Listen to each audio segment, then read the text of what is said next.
자, 지금 시장이 계속해서 전쟁 관련된 이슈가 계속해서 업데이트가 되고 있죠. 빠르게 긴장감이 커지고 있습니다. 자, 최근 중동 상황을 봤을 때에는 미국 내부에서는 이란 원유 수출의 핵심 허브인 카르그섬 점령 작전까지 검토 중이라는 보도도 나오고 있는데 금요일 날에 유가가 엄청나게 올랐죠. 월요일 날에 그 충격이 나스닥, 미국 증시, 우리 증시도 마찬가지일 텐데 이런 상황에서 우리가 무조건 올라갈 거다 베팅하는 순간에는 원유 가격이 정말로 100달러, 120달러 이렇게 갔을 때 더 떨어질 가능성이 높기 때문에 우리가 월요일 날 시장 상황을 보면서 단기적인 대응을 하면 된다는 거예요. 자, 오늘은 이더리움의 주봉 차트를 보면서 우리가 장기적인 시선을 어떻게 잡아야 될지를 오늘 말씀을 드리도록 하겠습니다. 오늘 영상은 단기적인 관점이 아니라 장기적으로 어떻게 대응할지 그거에 대해서 말씀을 드릴게요.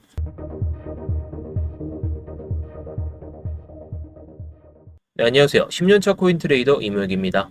자, 오늘 이더리움의 주봉 차트를 보면서 설명을 드릴 거예요. 자, 일단 밑에 있는 이 바이셀 볼륨은 지우도록 하고, 자, 맨 처음에 나와 있는 이 피보나치 되돌림 값은 2022년의 저점, 여기 딱 보이시죠? 881달러, 그리고 2025년의 고점, 4,950달러를 기준으로 정말 큰 상승 흐름의 피보나치 값입니다. 자, 이거를 제가 피보나치 A라고 좀 가정을 하고 말씀을 드릴게요. 자, 그리고 두 번째 라인. 2025년 4월 저점에서 2025년 고점에다가 이렇게 그었을 때 우리가 이걸 보면서 대응을 해보려고 합니다. 자, 제가 지난번에도 이 내용은 말씀을 드렸었는데 제가 이 피보나치 A 값과 이 밑에 있는 B 값을 이용해서 어떻게 봐야 될지를 말씀을 드릴게요. 자, 오늘은 장기적인 관점이긴 하지만 제가 지난번에 이렇게 단기적인 타점을 말씀을 드렸죠. 4시간 봉상에서 우리가 대응을 어떻게 하면 좋을지를 한번 말씀을 드렸었는데 제가 예상하던 그런 관점이 안 나와서 저도 매매를 좀 쉬고 있습니다. 상방 관점으로는 이렇게 열어두고 제가 이런 관점에서만 들어가겠다라고 말씀을 드렸어요. 지금은 장기적인 관점이기 때문에 단기적인 타점들은 해당 영상을 참고하시면 좋겠습니다. 자, 일단 본격적으로 시작하기 전에 구독과 좋아요 한 번씩 눌러주시면 정말 감사하겠고요. 자, 그래서 피보나치 우리가 좀 활용할 만한 그 가격대만 제가 선을 그어놓고 볼 거예요. 자, 이걸 왜 같이 보냐면 이 피보나치 A값 여기 저점과 해당 고점에 대해서 기준을 잡았을 때는 이 상승 사이클이 살아있는지 그걸 보는 기준이고 피보나치 B는 최근 상승 구조가 어디서 무너졌는지 그걸 보는 기준이기 때문입니다. 지금 이더리움의 주봉 상황을 보면 피보나치 B 기준으로 벌써 상승 구조가 망가지기 시작했죠. 즉 중기 상승 흐름은 이미 약해진 흐름입니다. 자, 장기적인 흐름은 정말 꺾어내면서 반등이 나올 수 있는지 이게 정말 중요하겠죠. 자, 일단 여기서 하나 좀 짧게 볼 게 있습니다. 지금 시장이 제가 오늘 나왔던 내용들을 딱 봤을 때에도 엄청난 게 많아요. 미국 정부 내부에서도 이란 원유 수출의 핵심 허브인 카르그섬 점령 작전을 검토 중에 있고 미국과 이스라엘이 특수부대 투입을 통한 우라늄 확보 작전을 검토 중이다. 자, 그리고 이란 같은 경우에는 6개월 이상 전쟁 지속 가능성을 언급하고 있어요. 다 이런 상황이죠. 자, 오늘 나왔던 내용도 아까 말씀드렸던 게 이건데 자, 아무튼 계속해서 업데이트가 되고 있는 상황입니다. 이게 왜 중요하냐면 전쟁이 길어질수록 유가가 튀게 되고 위험자산 압박이 커지는 구조가 완성이 되고 있어요.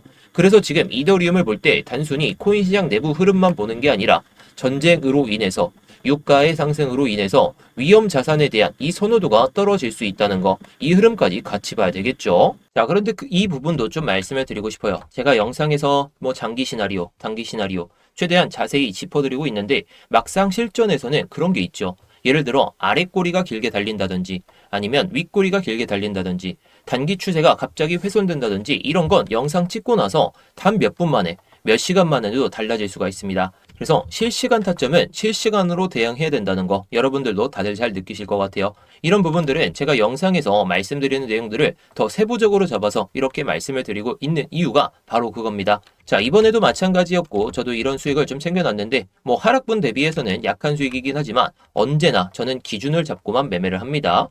제가 말씀드렸던 기준에 맞는 자리에서 매매를 잡아드렸고 그 흐름에서 수익으로 연결된 분들도 많이 계시죠. 자, 관심 있으신 분들은 영상 설명란이나 고정 댓글에 있는 링크 클릭하시게 되면 스터디방 입장이 가능하시니까 확인해 보시면 좋을 것 같고요. 자, 그럼 주봉 상황에서 우리가 어떤 걸 봐야 될까 했을 때 먼저 피보나치 A 기준이에요. A 기준으로 제가 일단 618 구간과 786 구간만 이렇게 선을 긋고 바라보고 있죠. 지금 이더리움이 테스트하고 있는 자리가 786 구간입니다. 자, 가격적인 측면에서 봤을 때는 1753달러죠. 이 자리가 왜 중요하냐면 이건 단순한 가격이 아니라 이번 사이클이 이 중기적인 사이클이 살아있는지 판단하는 마지막 핵심 지지선이에요. 즉, 이 구간을 지킨다면 아직 상승 사이클이 완전히 끝난 건 아니고 이 구간이 무너지면 시장 구조가 완전히 달라질 수 있다. 이렇게 해석을 할 수가 있겠죠. 자, 그리고 상대적으로 좀 중기적인 타점에서는 이 사이클 있죠. 이 사이클에서도 이 786 구간 지금 저항을 맞고 있어요. 저항을 맞고 있다는 것은 이거를 돌파하면 회복을 해주면 그러면 우리가 중기적으로 봤을 때에도 상승 사이클이 좀 나올 수 있다. 이렇게 생각을 할 수 있다는 건데 지금은 그렇지 못하고 있죠. 그래서 우리가 좀 지켜봐야 될 것들. 지금 이 중기적인 사이클과 장기적인 사이클에서 618 구간과 786 구간에 대한 저항과 지지를 어떻게 보여줄지에 따라서 우리가 시나리오를 어떻게 잡을지가 중요합니다. 자, 일단 보시게 되면 이 정말 장기적인 사이클에서 봤을 때 자, 이 618 구간에 대한 지지를 보여줬나요? 지지도 못 보여주고 그냥 내려갔습니다. 자, 그러면 정말 전형적인 상태에서는 618 구간 있죠. 그리고 절반 되돌림. 이런 구간을 이탈하는 순간에는 조금씩 반등이 좀 세게 나오거든요. 자, 이때도 절반 가격까지 그냥 밀렸죠. 밀리고 나서 그냥 지지도 없이 그냥 밀리기 시작했습니다. 그러면 618 구간까지는 올라와야 되는데 벌써 중기적인 사이클에서 벌써 786 구간에 대한 저항을 보여주고 있는 게 팩트죠. 자, 그래서 우리가 좀 체크해 봐야 될 거는 우리가 이렇게 볼 수가 있습니다. 자, 그래서 지금 뭐 중기적인 사이클에서도 이 618 구간 있죠. 618 구간에 대한 지지를 보여줬다가 올라오면서 다시 한번 내려오면서 이 618 구간에 대한 지지를 그냥 보여주지 못한 채로 786 구간까지 내려왔다라는 거. 제가 지난 영상에서도 이런 구간들을 말씀을 드리긴 했었죠. 자, 중요한 건 이겁니다.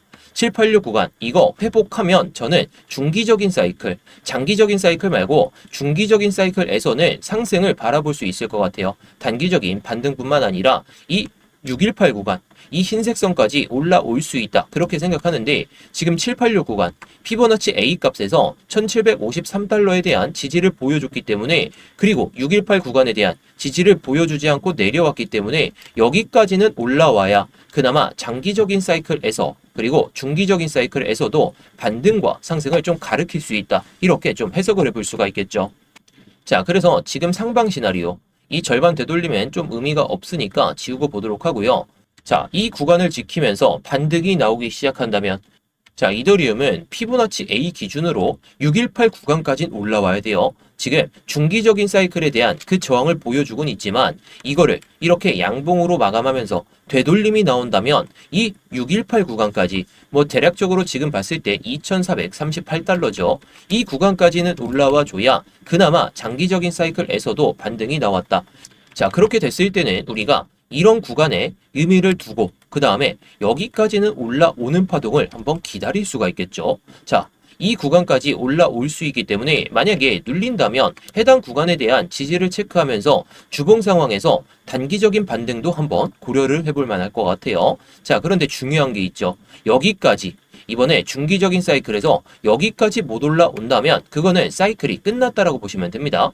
뭐 사이클이 끝났다라기보다는 단기적인 반등으로 끝날 수가 있다는 거예요. 자, 그래서 지금 구간에서는 이렇게 올랐다면 제가 봤을 땐 시장 분위기는 달라질 수 있을 거다라고 생각합니다. 자, 근데 이게 지금도 저항을 맞고 있고 직전 봉에서도 저항을 맞기 시작했었죠. 그렇다는 것은 우리가 좀 생각할 수 있는 건 이런 시나리오를 그릴 줄 알아야 돼요. 뭐 다음 주에 뭐 주봉 마감이 무조건 올라올 것도 아니기 때문에 만약에 여기서 저항 맞고 다시 내려오면서 저점을 이탈하지 않은 채로 이런 식으로 말이죠. 자, 이런 식으로 올라가게 된다면 우리가 먹을 수 있는 구간은 상당히 많습니다. 저항을 맞고 그 다음에 해당 구간에 대한 지지를 체크하지 않은 채로 이런 상황을 좀 보여준다면 우리가 중기적인 사이클은 살아나면서 장기적인 사이클까지도 고려를 해볼 수가 있겠죠. 자, 이때 최소값은 제가 보면 이 618 구간이기 때문에 2,400달러. 근데 이게 정말 최소값이고 이런 상황에서 다음 지지 라인까지 이게 618 구간과 마주치기 때문에 이 2,750달러 수준까지는 양봉을 하나 보고 또 정리를 하는 그런 생각으로 보셔도 좋을 것 같고요. 자, 그런데 두 번째 시나리오. 이건 조금 더 길게 설명을 할 필요가 있어요. 만약에 이번 사이클에서 2,149달러 이거를 계속해서 저항을 맞으면서 내려간다면 근데 밑에 있는 이 786 구간 1,753달러에 대한 지지를 명확하게 보여주지 않는 순간 주봉 마감으로 이렇게 되죠. 그럼 이 사이클 정말 장기적인 사이클도 망가지는 것이기 때문에 이 786 구간에 대한 저항이 정말 중요합니다. 저항이 중요하다는 건 올라타야 된다는 거예요. 올라타지 못한다면 우리가 생각할 수 있는 이런 폭을 뭐 이 이상까지도 내려갈 수 있다라는 거.